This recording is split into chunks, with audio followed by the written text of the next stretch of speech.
कांग्रेस का मैनिफेस्टो कह रहा है कि वो माताओं बहनों का सोने का हिसाब करेंगे, उसकी जड़ती करेंगे, जानकारी लेंगे और फिर उस संपत्ति को बांट देंगे और उनको बांटेंगे जिनको मनमोहन सिंह जी की सरकार ने कहा था कि संपत्ति पर पहला अधिकार मुसलमानों का है। घोषणा पत्र है, उसको आप देखेंगे क्या कहते हैं।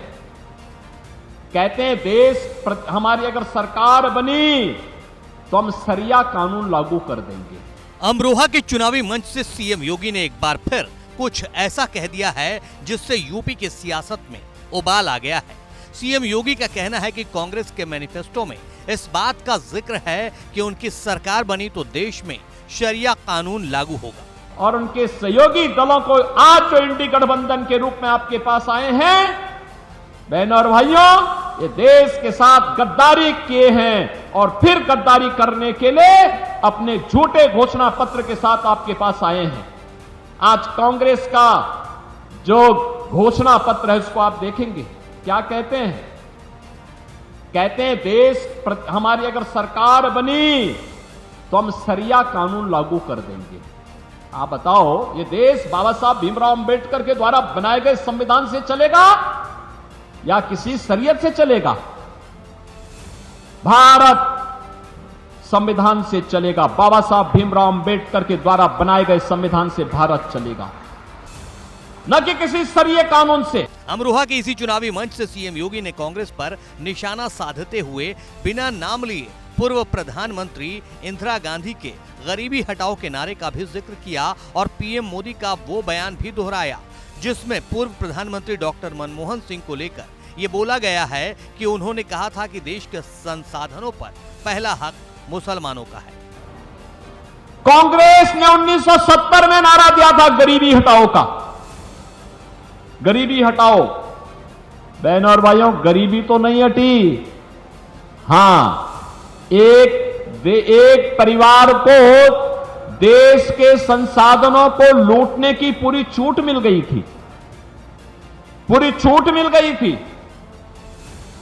चाहे वह परिवार दिल्ली में रहा हो, चाहे वह परिवार सफाई का रहा हो, ये लूटते थे, अराजकता फैलाते थे। और डॉक्टर मनमोहन सिंह जी ने तो जब प्रधानमंत्री थे उस समय उन्होंने क्या कहा था? उन्होंने कहा था कि देश के संसाधनों पर पहला अधिकार मुसलमानों का है। तो हमारा दलित कहां जाएगा, पिछड़ा कहां जाएगा, एक खड़गवंशी कहां जाएगा, पाल कहां जाएगा, सैनिक कहां जाएगा, गरीब कहां जाएगा, किसान कहां जाएगा, माताएं और बहनें कहां जाएंगी, नौजवान कहां जाएंगे? देश के अंदर कांग्रेस जाति के नाम पर, क्षेत्र के नाम पर, भाषा के नाम पर बांटती रही। गरीब भूखों मरता रहा, किसान आत्महत्या करता रहा, नौजवान पलायन करता रहा। और एक कांग्रेसी और उनके सहयोगी दलों को आज जो इंडी गठबंधन के रूप में आपके पास आए हैं, बहनों और भाइयों, ये देश के साथ गद्दारी किए हैं। दरअसल राजस्थान के बांसवाड़ा की चुनावी रैली में पीएम मोदी ने पूर्व प्रधानमंत्री मनमोहन सिंह के उस बयान का जिक्र किया था।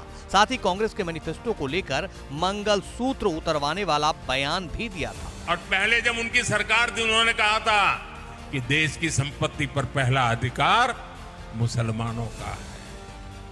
इसका मतलब ये संपत्ति इकट्ठी करके किसको बांटेंगे? जिनके ज्यादा बच्चे हैं उनको बांटेंगे, घुसपैठियों को बांटेंगे। क्या आपकी मेहनत की कमाई का पैसा घुसपैठियों को दिया जाएगा? आपको मंजूर है?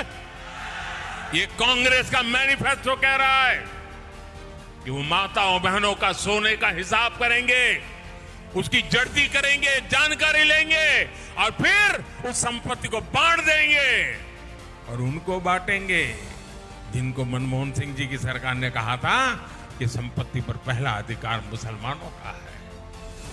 भाइयों बहनों, ये अर्बन नक्सल की सोच, मेरी माताओं बहनों, ये आपका मंगल सूत्र भी बचने नहीं देंगे, यहां तक जाएंगे मैं कहने में। दरअसल 2024 के लोकसभा चुनाव को लेकर कांग्रेस ने न्याय पत्र नाम से अपना घोषणा पत्र जारी किया है। तो क्या कांग्रेस के घोषणा पत्र में आम लोगों की संपत्ति के बंटवारे को लेकर कुछ कहा गया है?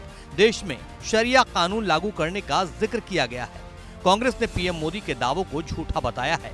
कांग्रेस ने पूछा है कि क्या पीएम मोदी बताएंगे कि पार्टी ने कब और कहां कहा कि वो लोगों की जमीन सोना मुसलमानों को बांटेंगे। हाँ, कांग्रेस के घोषणा पत्र में राष्ट्रीय स्तर पर आर्थिक और जातिगत सर्वे करवाने की बात कही गई है। कांग्रेस के घोषणा पत्र में अल्पसंख्यकों को आर्थिक मजबूती देने को एक अहम कदम बताया गया और कहा गया है कि बैंकों की ओर से अल्पसंख्यकों को बिना किसी भेदभाव के कर्ज मुहैया करवाए जाएंगे। कांग्रेस ने कहा है कि सत्ता मिलने पर हम ये सुनिश्चित करेंगे कि शिक्षा, स्वास्थ्य, सरकारी नौकरी, स्किल और खेल के क्षेत्र में वाजिब हिस्सेदारी मिले।